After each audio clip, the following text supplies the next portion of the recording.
And all the effort of the federal government need to be doubled by investing in these young ones.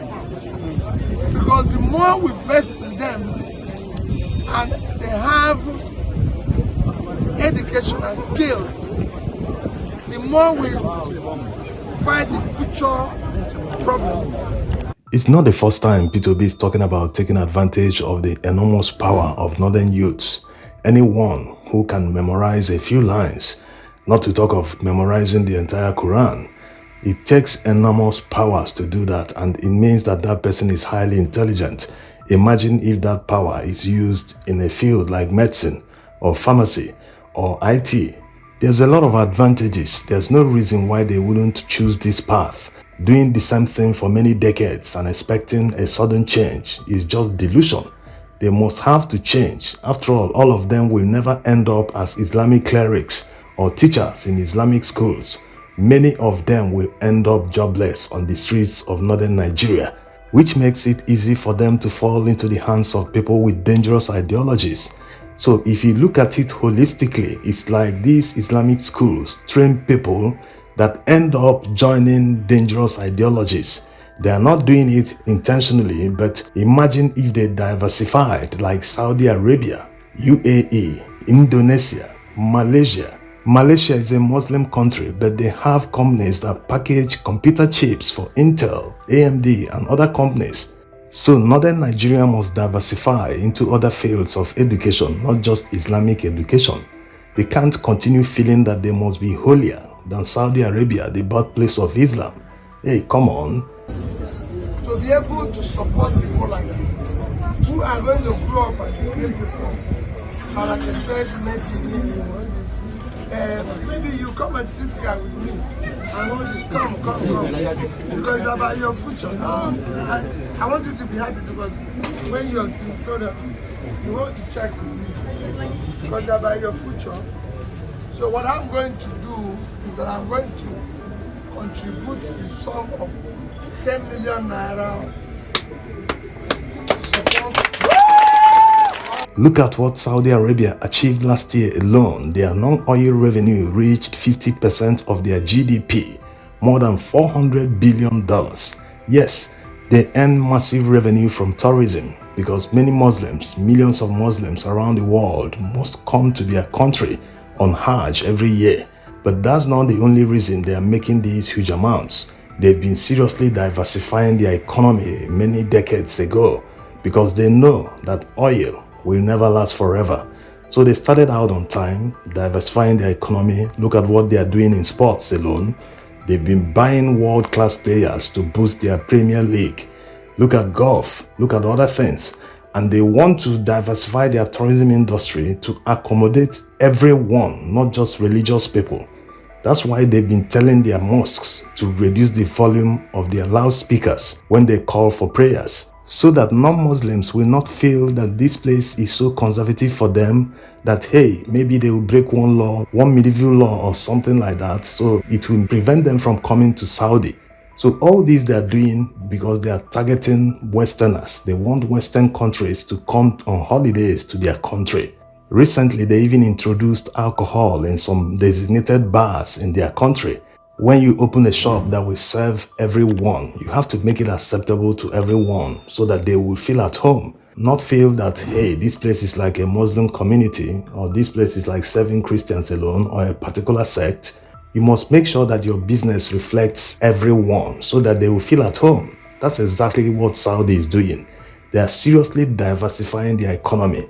Oil wealth is coming in while they are still making money from other sectors that they have diversified into. Will this happen in Nigeria? Yes, it can. It is very possible. People have to open their minds. They have to see the world in the reality, in the lens that the entire world is seeing it. Because you cannot be holier than the people that introduce that ideology to you. You cannot be holier than them. No, they have to diversify, especially through education, because they have people who are intelligent enough to lead that diversification. What is your feeling? What do you think? And just talk to us. Well, I think I can say this is really a good start actually, because I don't think for the whole of my life, I've never seen such a thing had like actually occurred, especially in a rural area like this, because this space is a kind of like a locality where a lot of things are being in need actually. Like, Where is this? this is Kawuka. So definitely we truly appreciate with a bunch of thanks and a lot of thanks. So this is really a thing we have never seen, as you can see, and a lot of crowd, as you can see. It's actually showing on the ambience. So we have nothing much more to offer than just a vote of thanks and a lot of farewell prayers, inshallah. Most of these people, why they end up in Islamic schools at the early stage in the first place is because they are in poverty. If their people could afford better primary schools or secondary schools, many of them wouldn't end up in Islamic schools. That's the reality. If people are educated, there's a limit to how they will fall into poverty, because they are now armed with the weapon against poverty. They will use that knowledge no matter what to earn a living in life. In fact, they are set up in life forever. Look at many geniuses in the north, like the guy in Borno State who is into solar. He's constructing solar buses, minivans that he turns into electric. He's using it to earn a living. And one day, he will move from being Nigeria's Elon Musk to being known in Africa and the world. So it's time for them to secure the future of their youths through education. Even if there are no jobs in Nigeria when they graduate from school, it's still not a waste. They can still travel to other countries where there are jobs to earn a living. Education is never a waste. Exposure to schools alone will change someone's ideology and understanding of life. So there are many benefits.